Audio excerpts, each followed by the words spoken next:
plot summary of The Bear Came Over the Mountain by Alice Munro. Grant is a retired university professor who is moving his wife, Fiona, to a place for people with dementia to live. Over the past year, Fiona's memory has gotten a lot worse. As Grant gets ready to leave, he thinks back to when Fiona was young and asked him if he thought it would be fun if they got married. At the time, he thought she was joking, but he said yes. Meadow Lake has a rule that new residents can't have visitors for 1 month after they move in. This is to help them get used to their new home. Grant can't wait for this time to be over. He calls Fiona's nurse, Christy, every day to find out how she is doing. Christy tells him that many residents get colds when they move in, just like kids who start school, but that Fiona gets better quickly and starts to make friends. Grant skis and makes dinners by himself to pass the time. He thinks about how he and Fiona used to do these things together. One night, he has a dream in which he shows a coworker a letter from the flatmate of a girl with whom he had an affair. The letter tells him that the girl tried to kill herself after he broke up with her.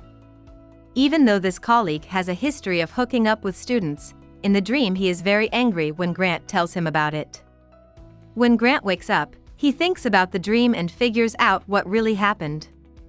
The affair and the letter were real, but the conversation with the coworker wasn't. In real life, Fiona had treated the girl's pain with indifference, though Grant never actually confessed that he had slept with the student. Grant remembers with bitterness how his fellow professors turned their backs on him after this happened. This made him promise Fiona a new life and take early retirement so they could move to Fiona's father's farm.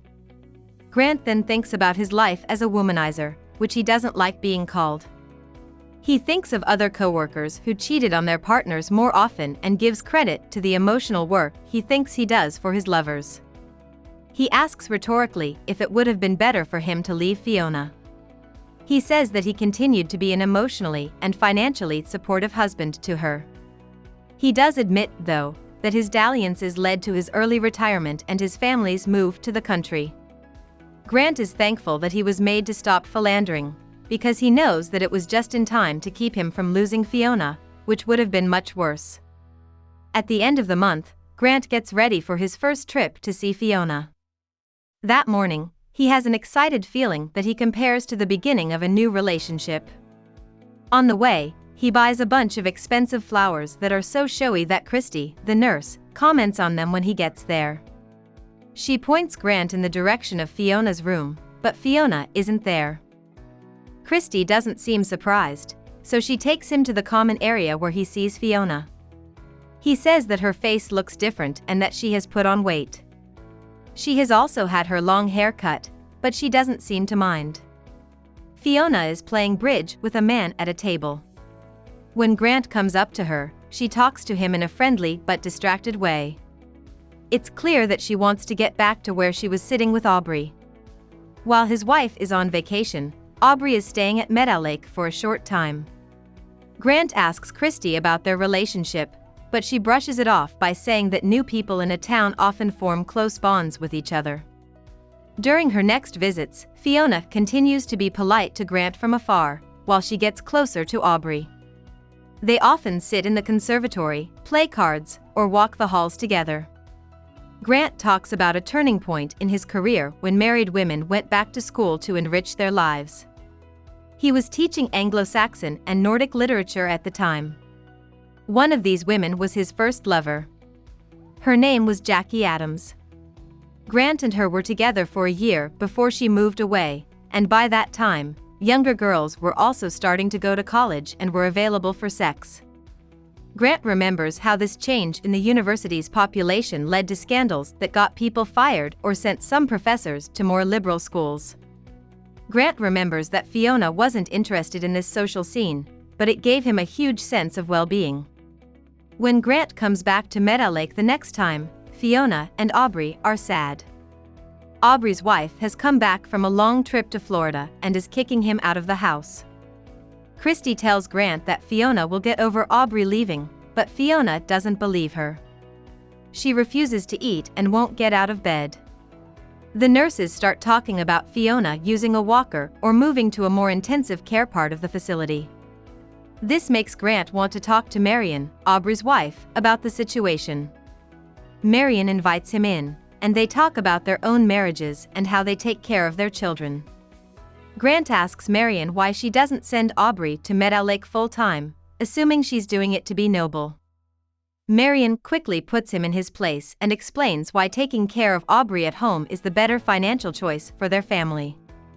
Marion says no to the visit, but when Grant gets home, he finds 2 voicemails from her inviting him to a singles dance. Grant is interested by the nervousness in her voice and wants to know what changed since he left that made her want to talk to him. He wonders if spending time with Marion would make her change her mind about Aubrey and Fiona coming to visit.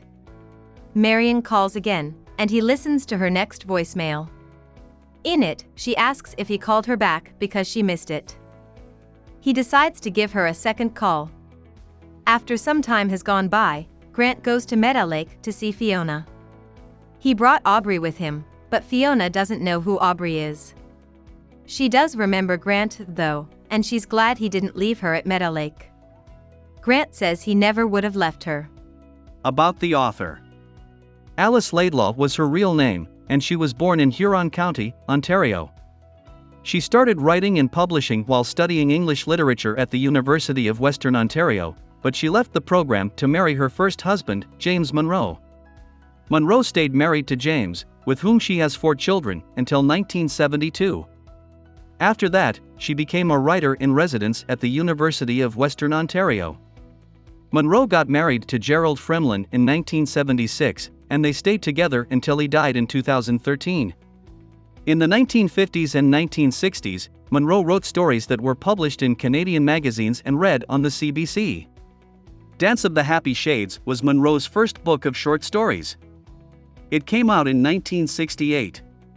She has written 14 collections of short stories, and most people think of her as a modern master of the short story form. Munro's work has been published in The New Yorker, The Atlantic, and the Paris Review, among other places. She won the Man Booker International Prize in 2009 and the Nobel Prize in Literature in 2013. Hope we summarized it fully and you liked it. Please hit the like button and subscribe to our channel so that we are motivated to create more videos.